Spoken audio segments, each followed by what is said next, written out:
My name is Caroline Whitaker, and the moment my father raised his champagne glass and called me nothing but a bastard child in front of 200 wedding guests, I felt something inside me turn to stone. The ballroom at the Riverside Country Club went quiet in that strange, uncomfortable way rooms do when people aren't sure whether they're supposed to laugh. My father, Harold Whitaker, stood at the center of the dance floor in his gray tuxedo. His silver hair slicked back, his hand resting proudly on the waist of his new bride, Marlene. He chuckled as if he had just delivered a harmless joke. "You all know I've had a colorful past," he said, waving his glass in the air. "But tonight I want to celebrate my real family, my wife, and my son." He reached for a tall, broad-shouldered man standing near the cake table. "My real son, Daniel. The one who carries my name the right way." A few people clapped politely. Then he tilted his head toward me, where I stood beside the buffet holding a napkin so tightly my knuckles were white. "And as for her," he said with a shrug, "well, she's nothing but a bastard child from a mistake I made a long time ago." Someone gasped. My heart didn't race, it didn't shatter, it simply hardened. I was 61 years old. I had buried my mother 3 years earlier. I had spent decades swallowing small humiliations, being excluded from Christmas cards, learning about family vacations from Facebook, hearing whispers in our small Indiana town about Harold's first mess. But this was different. This was public. This was deliberate. I saw Daniel, his real son, turn toward me fully for the first time. We had never spoken before. I had only seen him in newspaper photos standing beside my father at Rotary Club events or ribbon cuttings.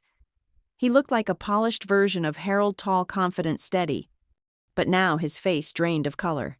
He stared at me, not in contempt, not in triumph, in recognition. He took one slow step forward. "Oh my God," he said, his voice barely audible at first. The room grew still enough that I could hear the clink of silverware being set down. His eyes moved from my face to our father's, then back again. "She's my sister." The silence that followed felt heavier than the chandeliers above us. Marlene's smile froze. My father blinked, confused. "What are you talking about?" Harold snapped. Daniel didn't look at him. He kept staring at me as if he were seeing a ghost. "I've seen her before," he said slowly. "In old photos. At Grandma's house." I didn't understand at the time. But I did a DNA test last year. After the hospital ran some family medical history checks. Something didn't add up. A murmur moved through the crowd like a ripple across a lake. I stood very still. I hadn't known about any DNA test. I hadn't known about any suspicion. All I knew was that for the first time in my life, someone else was questioning the story my father had told for decades. "Daniel," Harold said sharply, lowering his glass. "This is not the time." "No," Daniel replied, his voice stronger now. "It is." He turned slightly so the guests could see his face. "You've been telling people for years that she was the result of some fling, that she wasn't really part of this family. But the timeline doesn't match." He swallowed. "Dad, I was born 5 months after your divorce from her mother was finalized." I felt the air leave my lungs. The divorce.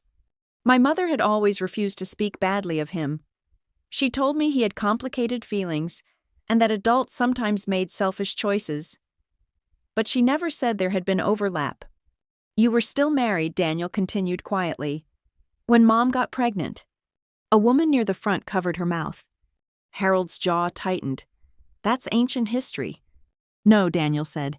"It's not, because you've been rewriting it and humiliating her to protect yourself."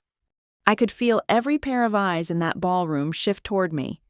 For a moment I thought I might crumble under the weight of it. 60 years of silence pressing against my ribs. But something unexpected happened. I didn't feel ashamed. I felt clear. I stepped forward, smoothing the front of my navy dress. My voice when I spoke surprised even me. "I didn't come here to cause trouble," I said. "I came because you invited me, Dad. You said you wanted to make peace." He looked at me as though I were a stranger. "This isn't the place," he muttered. "You made it the place," I replied softly. Marlene shifted uncomfortably. A few guests began edging toward the exits, sensing the celebration had turned into something else entirely. Daniel moved to stand beside me, not touching me, but close enough that the message was clear. I asked for the DNA results because my blood type didn't match what Dad said it should, he said. I thought maybe the hospital made a mistake. Or maybe Mom did. His eyes flickered with pain. But the results showed we share the same father. And the dates? He looked at Harold again. You weren't divorced when I was conceived. The words hung in the air like a verdict. My father's face flushed red. So what, he barked? Are we going to dissect 35-year-old paperwork at my wedding? No, I said gently. We're going to stop pretending. I didn't raise my voice. I didn't cry. I simply stood there, no longer willing to carry his shame. The guests didn't applaud. They didn't cheer. They watched. Because this wasn't entertainment. This was truth surfacing in a room built on appearances. Harold looked smaller somehow, though he hadn't moved. You've always been dramatic, he muttered toward me. I shook my head. No, Dad. I've always been quiet. Daniel exhaled slowly, as if he'd been holding his breath for years. And in that moment, standing beneath the chandeliers of a country club that had hosted 3 generations of Whitaker events, I realized something important. The humiliation he meant for me had turned into exposure for him. I wasn't the secret. I was the evidence. And for the first time in my life, I wasn't alone in the room. The music never started again after that. Somebody, maybe the DJ, maybe a bridesmaid, turned the volume down until the speakers were nothing but a faint hiss. People stood frozen in little clusters, clutching glasses they no longer wanted, pretending to study the floral centerpieces, as if hydrangeas could save them from witnessing a family crack open in public. Marlene's hand slid off my father's arm. Her smile stayed pinned to her face, but it looked brittle now, like a plate that had already chipped. Daniel, she said, voice tight. Sweetheart, why don't we talk about this later? Daniel didn't look at her. His eyes kept flicking between me and my father, like he was afraid one of us would disappear if he blinked too long. My father leaned close to him, jaw working. You're embarrassing your mother, he hissed. My mother, Daniel's voice rose a notch. Or your reputation. That landed harder than a slap. I could have walked out then. I should have. Every sensible bone in my body told me to pick up my purse, take my dignity, and drive back to my small ranch house on the edge of town, where the only witness to my pain would be the quiet hum of my refrigerator. But I didn't move. Because for once the story wasn't being told without me. And I needed to know what Daniel knew. Someone cleared a throat behind me. I turned and saw Mrs. Donnelly from the church choir, eyes wide with the kind of curiosity that gets dressed up as concern. Across the room, 2 of my father's old business buddies pretended to laugh at something, but their shoulders were stiff. People were already deciding what version of this would be repeated at Sunday brunch. My father straightened, forcing a chuckle that sounded like a cough. Folks, let's not make a fuss. Daniel's had a little too much wine. I haven't had any wine, Daniel said. Not tonight. The room tightened again. I took a slow breath. Daniel, I said softly, can we talk somewhere quieter? He hesitated, then nodded, grateful for an exit that didn't feel like surrender. I didn't ask my father's permission. I didn't even look at him. I simply turned and walked toward the hallway outside the ballroom, where the carpet was thick, and the lights were dimmer, and the sound of our footsteps felt strangely loud. Daniel followed. A moment later, my father came too fast and angry, as if he could still control the direction of this. Marlene trailed behind him, fingers twisting the edge of her satin wrap. We stopped near a row of framed photos, golf tournaments, charity dinners, ribbon cuttings, all my father's carefully polished life trapped behind glass. Daniel reached into his jacket pocket and pulled out his phone. His hands shook just enough to notice. I didn't want to do it like that, he said to me, voice low. I swear I didn't. But when he said those words, when he called you that, something snapped. My throat tightened, but I kept my voice steady. Why did you even do a DNA test? Daniel stared down at the phone screen as if it were a confession. It started with the hospital, he said. I had a weird reaction to a medication last year. They asked for family history, heart disease, strokes, blood disorders. Dad's always been vague. He'd say, "We're fine. Whitakers are tough." But the doctor pushed. He swallowed. Then my blood type didn't match what Dad said his was. I know that sounds small, but it made me wonder. My wife, she's a nurse, said, "Just do one of those ancestry kits. It'll give you something." He looked up at me embarrassed. I thought it would be a joke, like finding out I'm 5% Irish. I almost smiled, but it wouldn't come. And then I asked. Daniel unlocked his phone and pulled up an email. He turned the screen toward me, careful, like he was handing me something fragile. I didn't read every word, but I saw enough percentages. Shared parent, close family match. My stomach turned not from shock, but from the awful confirmation that my father's version of things had always been a performance. Daniel's voice went quieter. It matched me with you. I blinked. How I've never taken one. He nodded quickly. You didn't. But it matched me with your cousin, the one who did it for fun. Then I started clicking through the family tree, and your name came up on the public records part. I looked you up. I saw your face. He let out a shaky breath. I didn't connect it at first. Dad always said he had a daughter from before, like a mistake, like someone he didn't talk about. But when I saw you tonight, it was like I'd known you my whole life. My father made a sharp sound. This is ridiculous. Daniel turned to him, anger flaring again. What's ridiculous is you standing there pretending this is nothing when you've been calling her a mistake for 60 years. My father stepped closer, pointing a finger. You don't know what you're talking about. You don't know what it was like back then. Then tell us, Daniel said. Tell her. Tell me.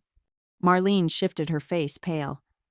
Harold, are you saying Daniel isn't? He's my son, my father snapped, cutting her off. Of course he is. Don't start. Daniel's voice dropped. Nobody's saying you're not my father. I'm saying you were still married when Mom got pregnant. My heart hammered once hard against my ribs. I turned to my father. Is that true? He didn't answer right away. He stared at the framed photo beside him himself, shaking hands with a senator at some fundraiser, like if he looked hard enough the glass would open and let him crawl inside. Your mother and I were separated, he said finally. It was over. Separated isn't divorced, I said. His eyes flashed. Don't you lecture me. Daniel took a step forward. You lectured her. In there. In front of everyone. Marlene's voice cracked. Harold, just say what happened. My father's shoulders sagged the smallest amount, like the weight of decades finally shifted. It was complicated, he muttered. That was always his favorite word. Complicated. A word men used when they wanted forgiveness without details. Daniel's jaw clenched. Dad, you married Mom when she was already pregnant with me, didn't you? Marlene made a small strangled sound. What? My father's eyes darted to her. Don't listen to him. He's worked up. But his face betrayed him. Not guilt exactly, more like irritation that we were dragging something into daylight that he'd buried on purpose. I felt my voice go very calm. My mother used to say you were ashamed of something I said. She wouldn't tell me what. She just said, it wasn't your fault, Carrie. My father flinched at the nickname. He hated when anyone used it. Daniel looked at me, eyes softening. I'm sorry, he said. I'm sorry you lived with that. It hit me then how strange it was to hear kindness from someone with my father's face. Before I could respond, my father straightened like he'd remembered how to perform again. This ends now, he said. You both leave this hallway and go back in there and smile. It's my wedding day. Daniel's expression hardened. No, he said. It's the day your lies caught up with you. My father's mouth opened, ready to lash out. But I spoke first, quiet and steady. I'm not here to ruin your wedding, I said. I'm here to understand why you spent my whole life making me the shame when you were the one who should have carried it. For the first time, my father had no quick answer. And in that silence, I realized part one of my life had ended in that ballroom. Part two had just begun in this hallway under the dim lights, with the truth finally close enough to touch. Daniel suggested we leave the club. Not forever, just long enough to breathe, without the weight of strangers' eyes pressing against our backs. He led us out a side door into the February cold, where the air smelled like wet pavement, and the faint exhaust of idling cars in the circular drive. Behind us, the muffled sound of the reception drifted through the brick walls. Someone trying to restart the music, someone laughing too loudly, the anxious hum of a party pretending it wasn't unraveling. My father followed furious, his polished shoes sliding slightly on the damp ground. Marlene came last, clutching her wrap around her shoulders, as if it could protect her from what she had just heard. The wind bit through my coat. It should have made me shiver. Instead, it cleared my head. Daniel stopped near a line of bare ornamental trees wrapped in twinkle lights. He turned to my father. "I'm not doing this to hurt you," he said. "I'm doing it because you hurt her." My father's face twisted. "I didn't hurt her. Her mother." "Don't I?" said quietly. The word came out stronger than I expected. My father's mouth snapped shut. Daniel glanced at me, then back to him. "We can argue all night," he said, "or we can figure out what's true. If it's not true, prove it. Show us the dates." My father scoffed. "Dates? You think I keep my paperwork from 40 years ago?" "Yes," Daniel said, "because you keep everything." That was the kind of detail only someone raised in my father's house would know. How Harold Whitaker never threw anything away that might protect him later. Marlene's voice was thin. "Harold, do you have records?" My father looked at her like she'd betrayed him. "Marlene, don't." She lifted her chin. "I just want to know what I married into." For a moment I almost felt sorry for her. Almost. But then I remembered her standing at the head table smiling politely, while my father treated me like a stain he wanted to scrub off. Daniel rubbed a hand over his face. "I have something," he admitted. "Not everything, but enough." He pulled his phone out again and scrolled. "When my wife and I were trying to update our wills last year, the attorney asked for our birth certificates, marriage records, the usual. Mom kept a folder. I copied a few things." He held the phone out, but not to me, toward my father like a challenge. My father didn't take it. His eyes narrowed. "You went through your mother's files." Daniel's voice tightened. "I needed answers. Something was off. You always told me you and Mom were the right way, the clean way. But then you called her." He nodded toward me, a bastard, like it was a punchline. I couldn't let that stand. I watched my father's face. I had lived my whole life studying that face, trying to predict whether I was about to be ignored, mocked, or punished. He could charm a room full of people, make a waiter feel honored to refill his water, shake hands like a politician. But now, under the cold parking lot lights, his expression slipped. He looked like what he was, an aging man who had relied on a story for far too long. Daniel stepped closer. "Here," he said. "This is Mom's marriage license application. It has the date. And this?"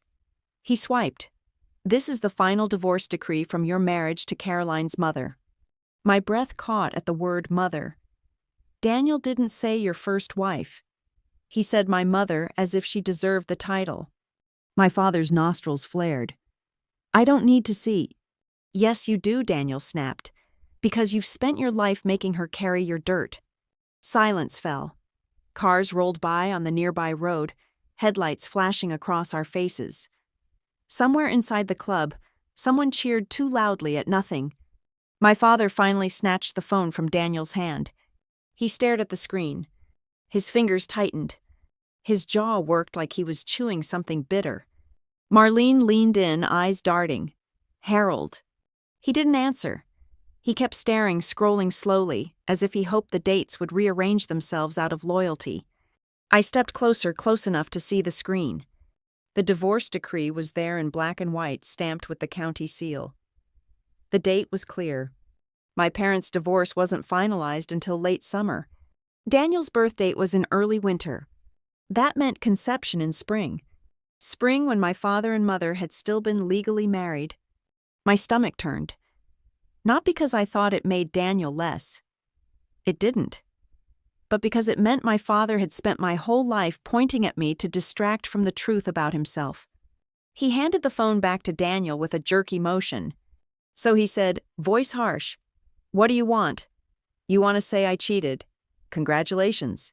Men cheat. Welcome to the real world." Marlene let out a small sound, half sob, half laugh. Harold! Daniel stared at him in disbelief.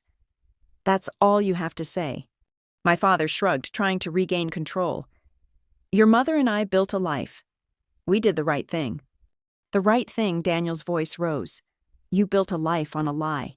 And you used her. He pointed at me as the shield. My father turned on me, eyes sharp. You always wanted to play the victim. I felt something old rise in my chest, an instinct to shrink, to apologize for existing. But I didn't. Instead, I heard my mother's voice, soft but firm, from years ago at our kitchen table while she folded laundry. Don't you ever let a grown man make you feel small for his choices? I held my father's gaze. I didn't come tonight to fight, I said. I came because you wrote me a letter. Marlene blinked. A letter. Daniel looked at me, too surprised. I reached into my purse and pulled it out, folded neatly, the paper creased from where I had read it over and over, before deciding to attend. My father's face flickered. That was private. It stopped being private when you humiliated me, I said. I unfolded the letter with steady hands. Caroline, it began. I'm getting married and I've been thinking about family. I'd like you to come. I don't want old bitterness between us. Old bitterness. As if I had been the one who made it bitter. I looked up at him. Why did you invite me? My father's eyes darted away. Because it was time. Time for what I asked. To apologize. To include me. To admit you were wrong. His silence was answer enough. Daniel took a slow breath. Dad, he said quietly, did you invite her because you were worried she'd contest your will one day? The question hit the air like a rock thrown into water. Marlene's head snapped up. What will... My father's eyes flashed. That's none of your business. But Daniel didn't back down. It is my business. I'm your son. And if you've been setting things up, if you've been using her as a scapegoat while you secure everything, then I need to know. My chest tightened. I had avoided thinking about my father's money for years because it felt like poison. But the truth was, in a town like ours, money wasn't just money. It was status. It was control. It was who got invited to the right tables. My father's voice went cold. I don't owe either of you an explanation. I met Daniel's eyes. I didn't know him, not really. But in that moment I saw something. I recognized the exhaustion of living under Harold Whitaker's shadow. Daniel, I said softly, you said you saw old photos of me at your grandmother's house. He nodded. When I was a kid. There were pictures in a box. I asked Mom once who you were. She said, someone your father doesn't like to talk about. My throat tightened. I stared at my father. So I existed in your mother's house, in your family. But you erased me. My father's face twisted. I did what I had to do. For who, I asked. For you. He didn't answer. Daniel's voice dropped heavy. I want to meet with an attorney, he said. Not for revenge. For clarity. I want the facts, what's legal. What's true. Marlene looked like she might faint. Harold, I can't. My father waved her off, anger snapping back into place like armor. Fine, he spat. Go get your facts. But don't come crying to me when you realize you're tearing apart the only family you had. I surprised myself by speaking before Daniel could. No, I said calmly. The tearing happened a long time ago. Tonight we're just finally looking at the rip. Daniel's shoulders sagged, as if he'd been waiting his whole life for someone to say that. And as the cold wind whipped around us, I realized something else, too. If the truth was this messy, it meant there were records, paper trails, dates, wills. And my father, no matter how loudly he tried to laugh it off, was afraid of what those papers might prove. Daniel didn't come to my house the next day. He came the day after, that Sunday afternoon, when the town was still chewing on the wedding like a tough piece of meat no one wanted to swallow, but no one could spit out either. I saw his truck pull up from my kitchen window while I was rinsing a casserole dish. It was a newer Ford, clean and respectable, the kind of vehicle my father would approve of. Daniel sat in the driver's seat for a moment before he got out, as if he needed to gather himself. When he knocked, I opened the door before his hand could fall a second time. He looked tired. Not hungover, tired soul, tired. Hi, he said quietly. Hi, I answered. Come in. My living room wasn't fancy. A soft recliner, a quilt my mother made draped over the back family photos in mismatched frames. The only thing expensive in the room was the silence years of it saved up. Daniel glanced around, his eyes landing on a picture of my mother on the bookshelf. She was smiling in that photo sunlight on her cheek, her hair pinned up with a simple clip. She looks kind, he said. She was, I replied. She always said bitterness would eat me alive if I let it. Daniel nodded as if he understood what it meant to live on someone else's terms. He sat on the couch, hands clasped. I made an appointment, he said. With who, I asked, though I already knew. An estate attorney in Fort Wayne, he said. A probate guy. My wife's uncle used him when his dad died. He's practical, not dramatic. I poured coffee into 2 mugs. My mother's old stoneware chipped on the rim. When is it? Tomorrow morning, he said, if you'll come. I set his mug down in front of him. I'll come. Daniel looked relieved, and for a moment I felt something I didn't expect: protectiveness. This man had grown up as the favored child, the real son, and still my father had managed to damage him. Dad's been calling me nonstop, Daniel said, voice flat. Left 3 voicemails. One says I'm ungrateful. One says I'm confused. One says he'll fix this if I stop. Fix, I repeated, tasting the word. He likes that word. Fix. Like people are leaky pipes. Daniel let out a short, humorless laugh. He also called my wife. I frowned. He did. Yeah, Daniel said. Told her to keep me in line. Told her I was being manipulated. My chest tightened. By me. Daniel met my eyes. That's what he implied. A heavy pause settled between us. I looked down at my hands, at the faint veins and age spots, and I thought of all the times I had tried to be small enough to fit into my father's story. Even now he wanted to shrink me into a villain, because that was easier than admitting he'd been cruel.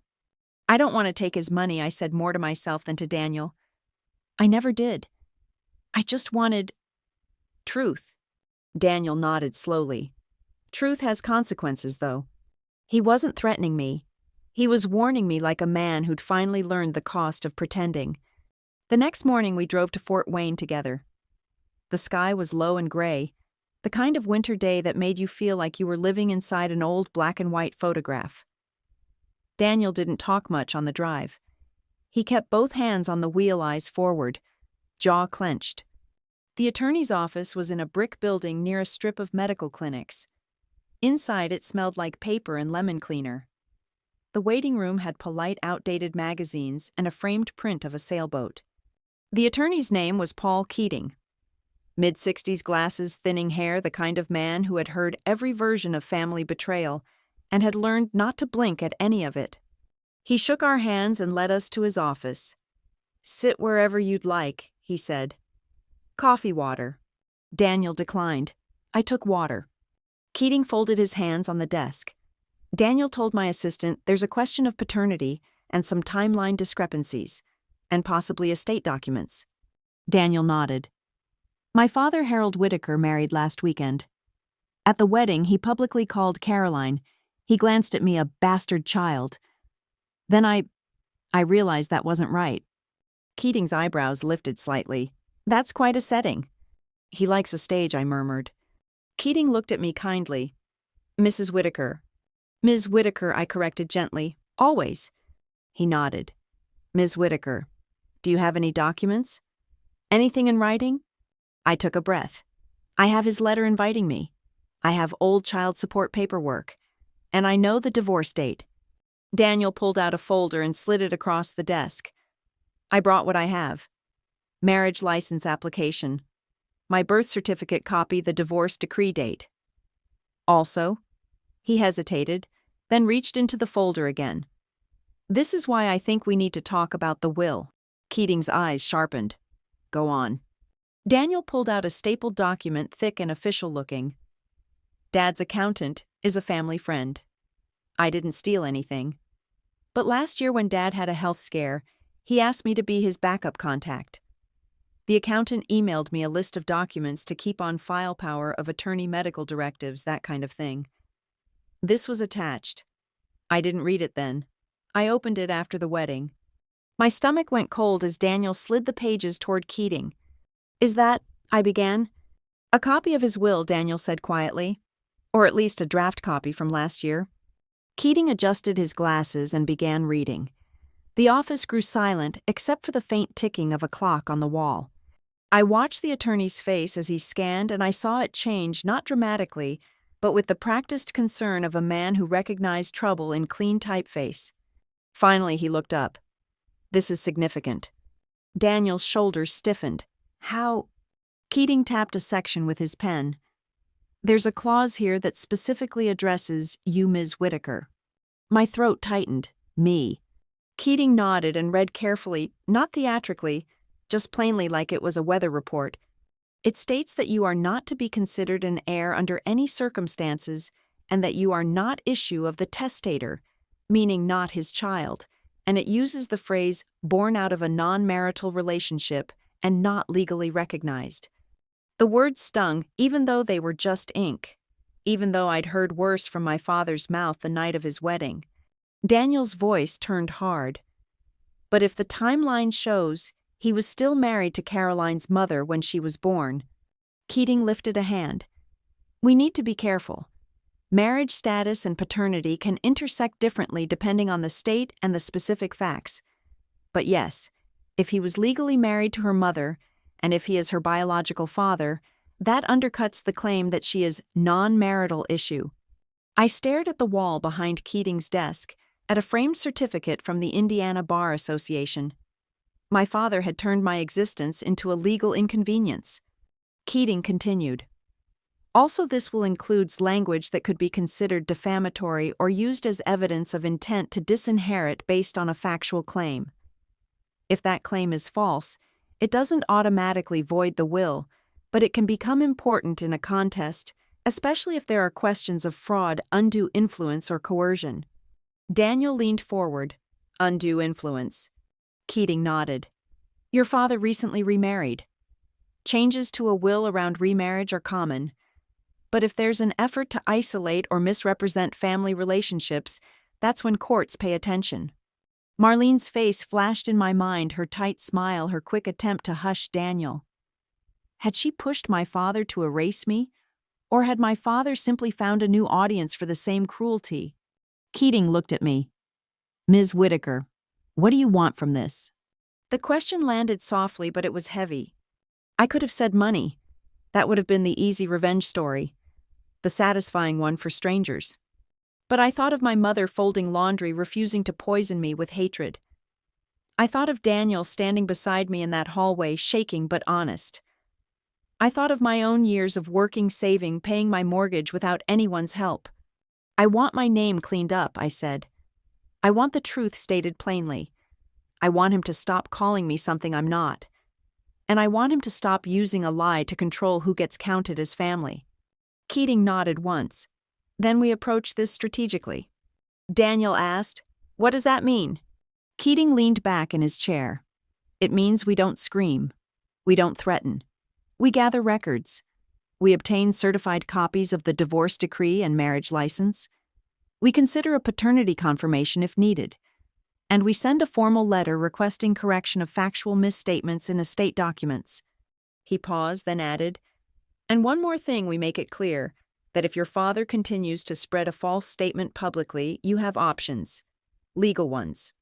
My heart beat slowly, steadily. Not with rage, with control. Because this was the kind of revenge my father couldn't laugh off at a microphone. Paper doesn't blush. Records don't bow to charm. And for the first time I felt something that tasted like justice. Not the loud kind, but the kind that stands up straight and doesn't move. Keating mailed the letter on Tuesday. Not an angry letter. Not a threat dressed up in legal words. It was calm, professional, and sharp as a needle, asking my father to correct demonstrably false statements about my birth status, to acknowledge the documented timeline, and to confirm whether the will Daniel had obtained was current.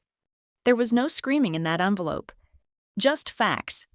And in my father's world, Facts were far more dangerous than tears. Daniel called me that evening. "Dad got it," he said. "How do you know?" I asked, though my stomach already felt tight. He texted me a photo of the envelope, Daniel said. Just the front. Like he wanted me to know he was holding it. I pictured my father's hands, the same hands that had patted my head once when I was 5. The same hands that later signed child support checks with a scowl, the same hands that had raised a champagne glass to disgrace me. "What did he say?" I asked. Daniel exhaled. He said, "Look what you've done." I let the words sit for a moment. "That's his favorite line," I said. "He says it when he wants you to feel guilty for reacting to his behavior." Daniel didn't respond right away. Then he said quietly, "I used to fall for it. Every time."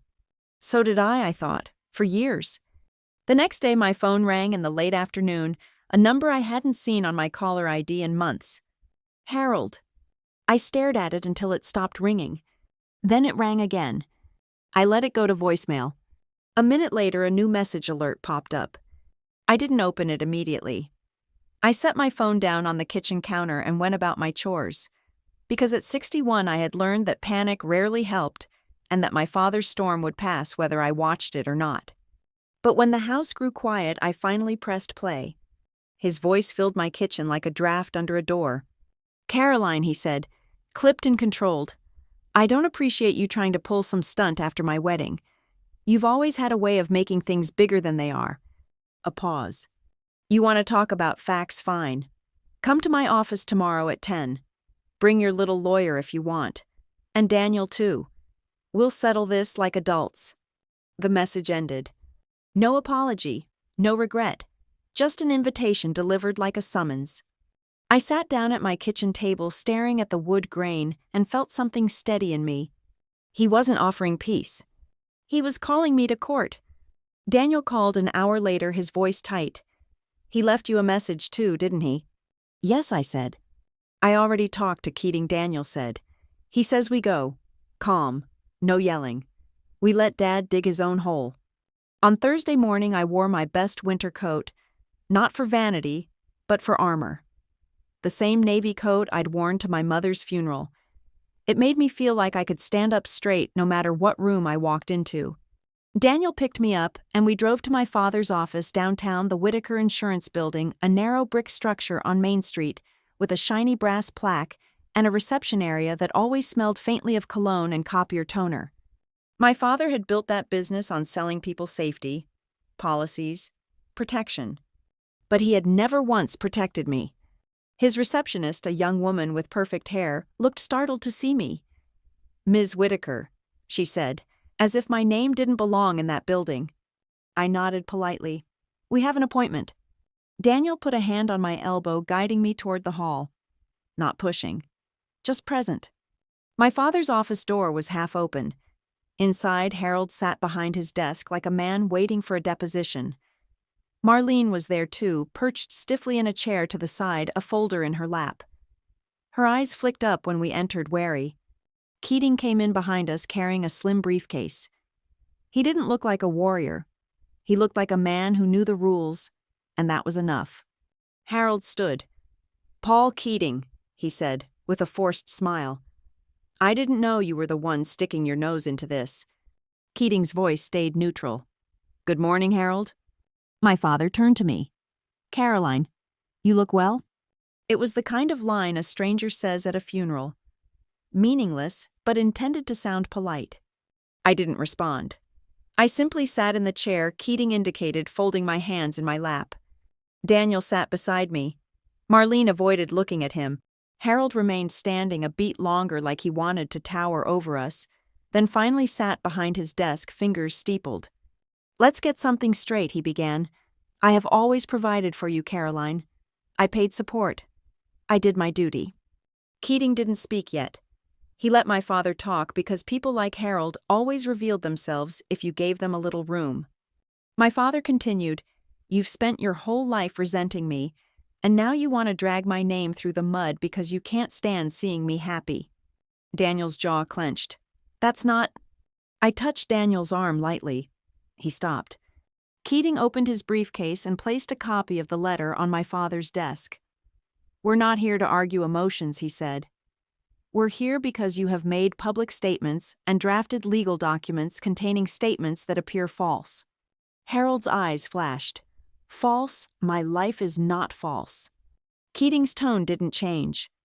"The statement that Caroline is nothing but a bastard child.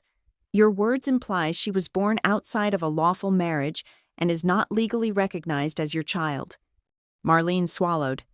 Keating slid certified copies across the desk. "These are the records. The divorce decree from your marriage to Caroline's mother was finalized on August 18th.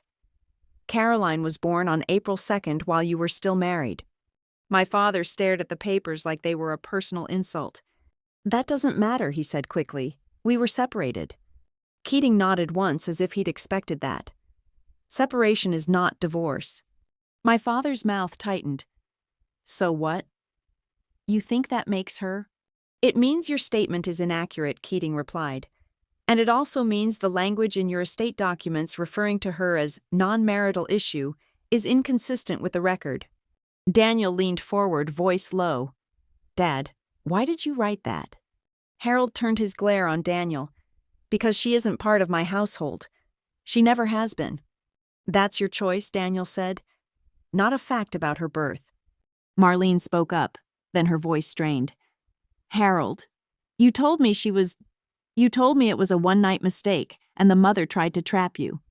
My father's head snapped toward her. "Marlene, don't start. I married you." Marlene said, her hands trembling around her folder. "I defended you.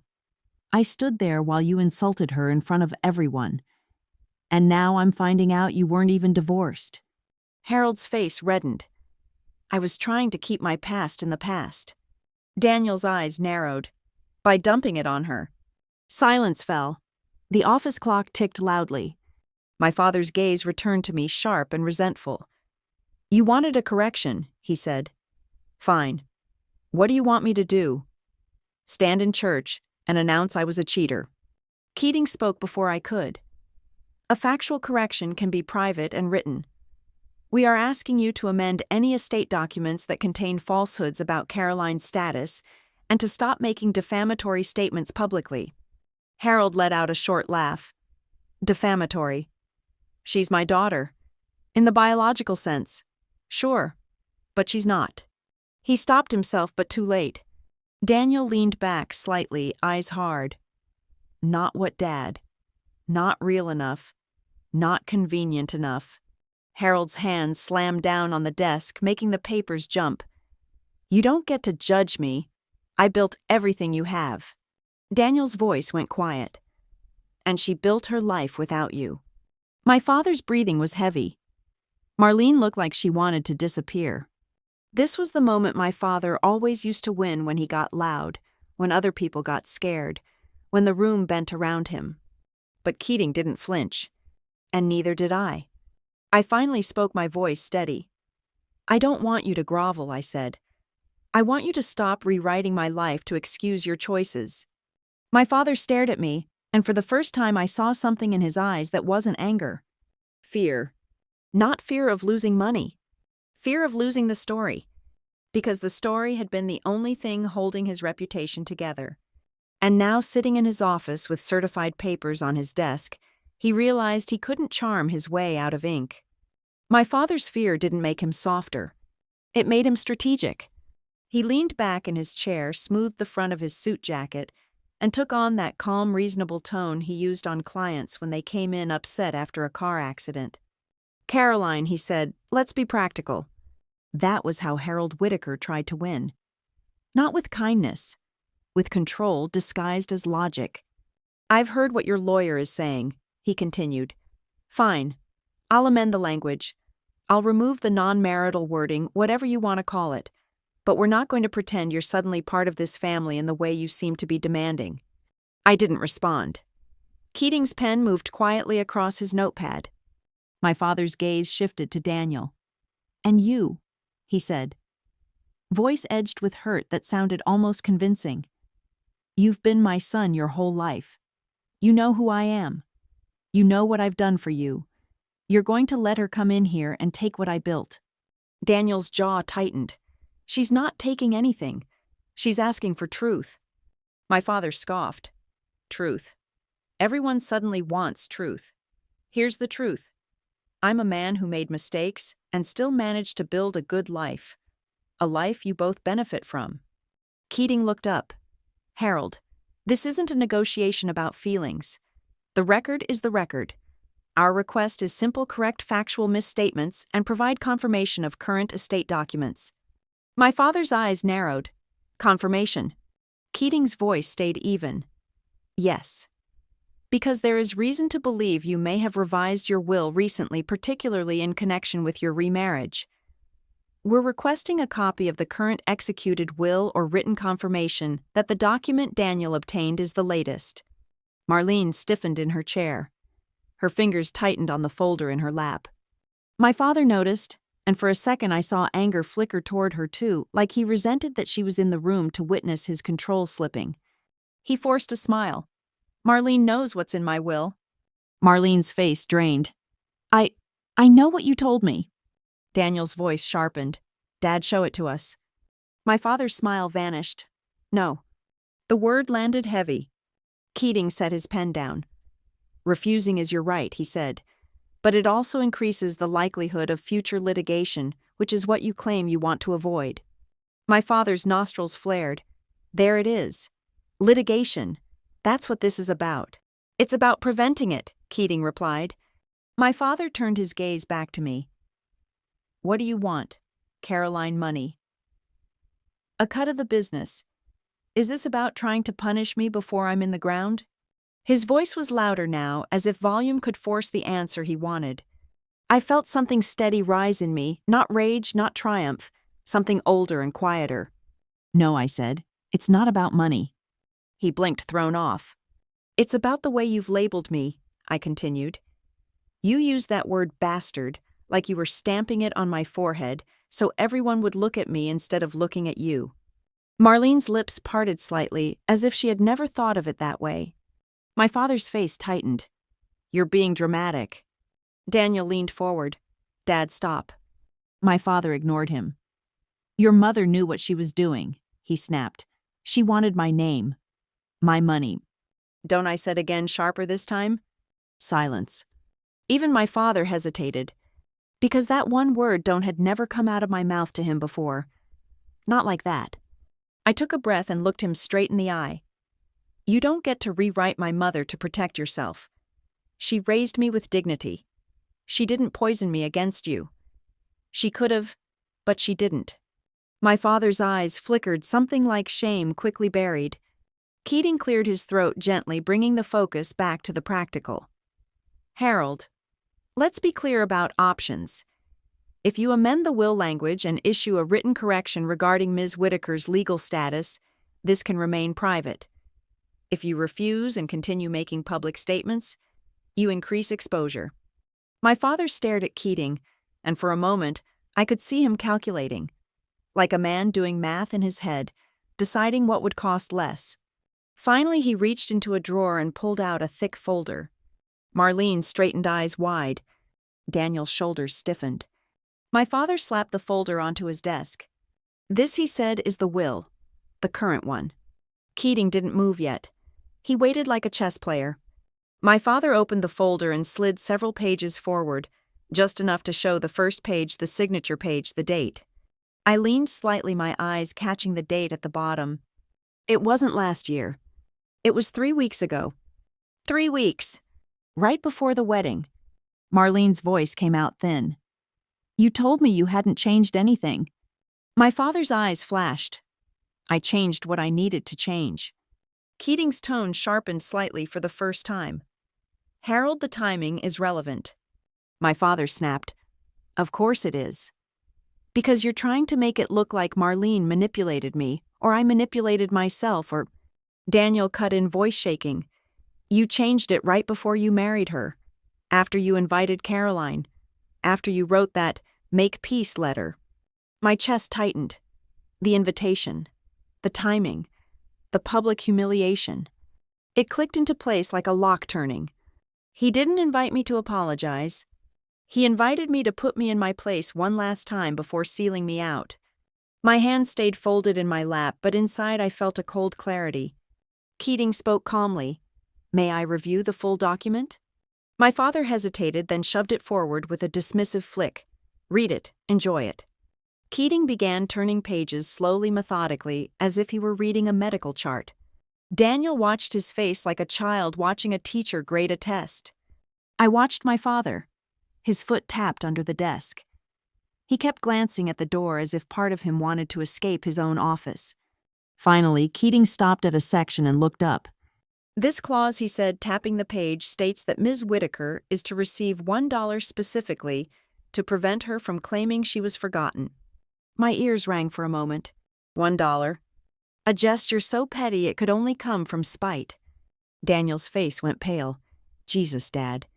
Marlene covered her mouth. My father leaned back, chin lifted, and said, as if it were perfectly reasonable, "It's standard."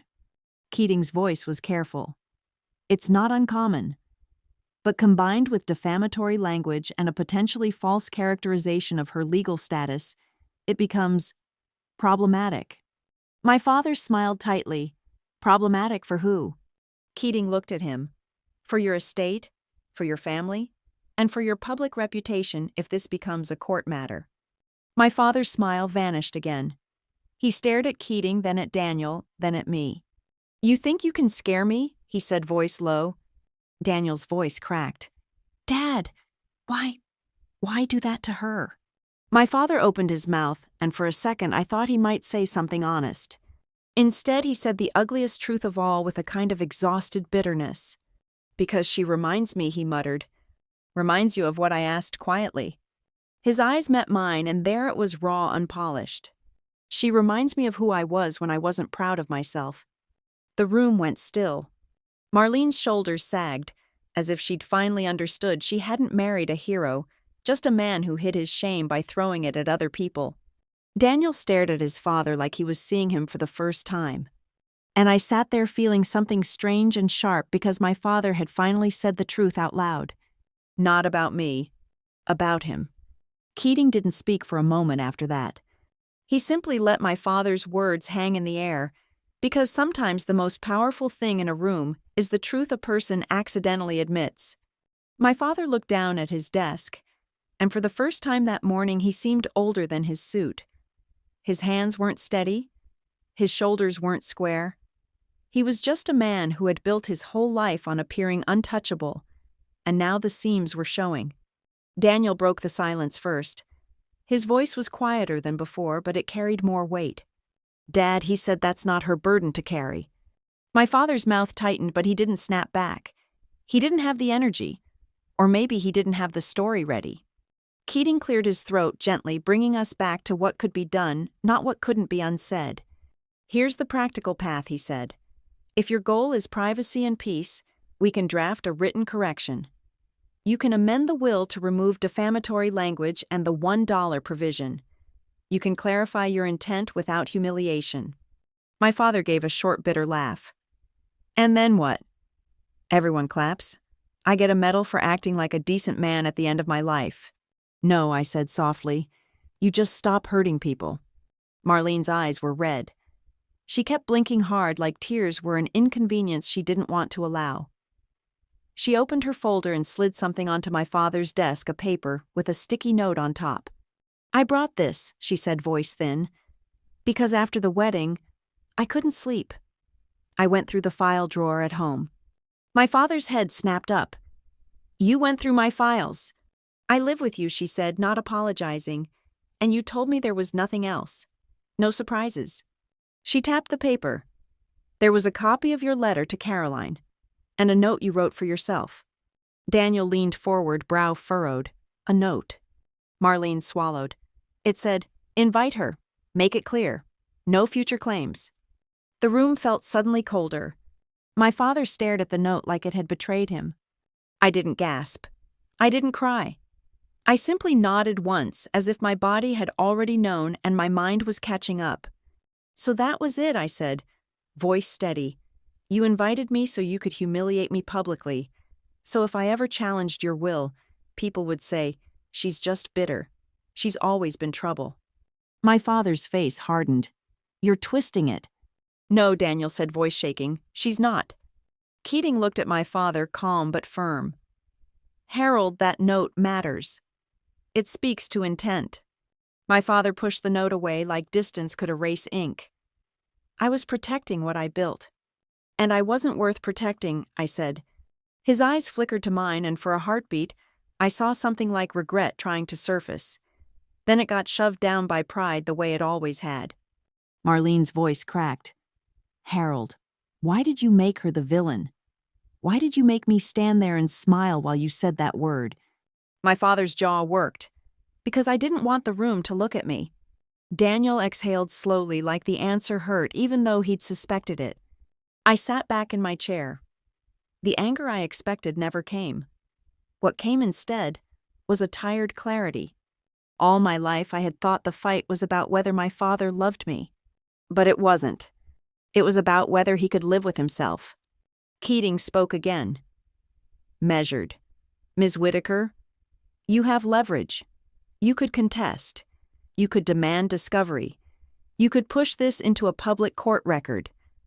But you told me you want restoration, not destruction. I nodded. He turned to my father. So we offer a resolution that protects everyone if you're willing. My father's eyes narrowed. What kind of resolution? I answered before Keating could because this part was mine. I want 3 things, I said, counting on my fingers, as if I were ordering something simple at a diner. First, you stop using that word about me. You write a statement private written that confirms I am your daughter and that your public comment was wrong. My father opened his mouth, but I held up a finger. Second, you amend the will to remove defamatory language and that $1 insult. If you want to leave me nothing, that's your choice. But you don't get to leave me shame on paper. Daniel's throat bobbed as he swallowed. And third, I said, voice softening. You acknowledge my mother. Not to the town, not to strangers. To me. You tell the truth about what happened once without making her the villain. The room went still. My father stared at me like he was trying to decide whether this was mercy or a trap. Marlene looked at him with something new in her eyes, disappointment, that had turned into judgment. Daniel waited, hands clenched, as if his whole life depended on the answer. My father's voice came out rough. And if I do that, you won't take me to court. I didn't flinch. If you do those things, I won't. A long silence followed. Then my father's shoulders dropped just a fraction. Fine, he said. It wasn't gracious. It wasn't warm. But it was a surrender. Keating nodded, already moving into action.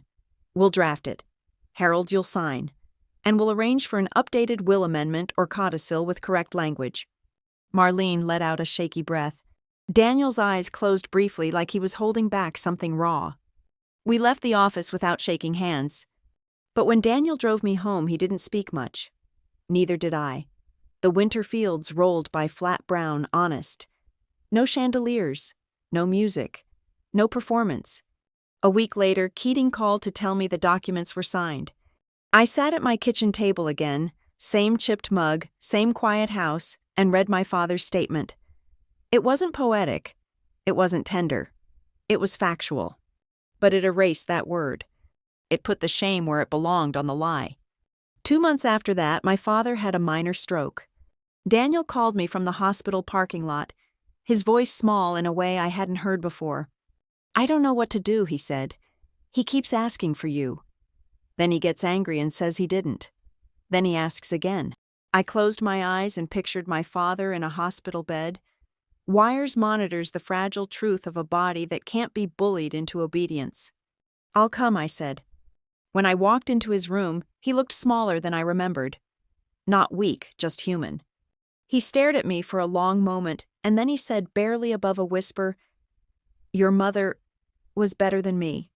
It wasn't a grand apology. It wasn't a movie speech. But it was the first honest sentence he had ever given me. I nodded. Yes, I said, she was. He blinked hard and his voice trembled. I'm sorry I made you carry what I couldn't. My throat tightened. I didn't forgive him like a switch flipping on. I didn't erase the past. But I sat down beside his bed and I let the moment be real. Because reconciliation, I learned, isn't pretending it didn't happen. It's facing what did without passing it down. Daniel stood in the doorway watching us, his face soft with relief and grief all at once. Later in the hall, he said quietly, "Thank you." I shook my head. "Don't thank me for being human." That spring, Daniel and I met for coffee every few weeks. Not to talk about our father, but to learn each other favorite foods, old stories, the strange overlap of genes and strangers. We didn't become close overnight, but we became honest. And that was enough. If there's something this story taught me, it's this: adults' choices create consequences, but children should never be used as the cover-up. Labels can scar a person for life, especially when they're spoken in public like a joke. And if you're carrying shame that isn't yours, you have every right to set it down calmly, clearly, and without becoming cruel in return. If this story moved you, take a moment to think about what truth you might be avoiding in your own family, and what healing could begin if someone finally spoke it with dignity. And if you know someone who's been made to feel less than for things they never chose, share this story with them. Sometimes one story is enough to help someone stand up straighter. And if you'd like to hear more true-to-life stories about resilience, family, and quiet justice, I hope you'll subscribe and join me again.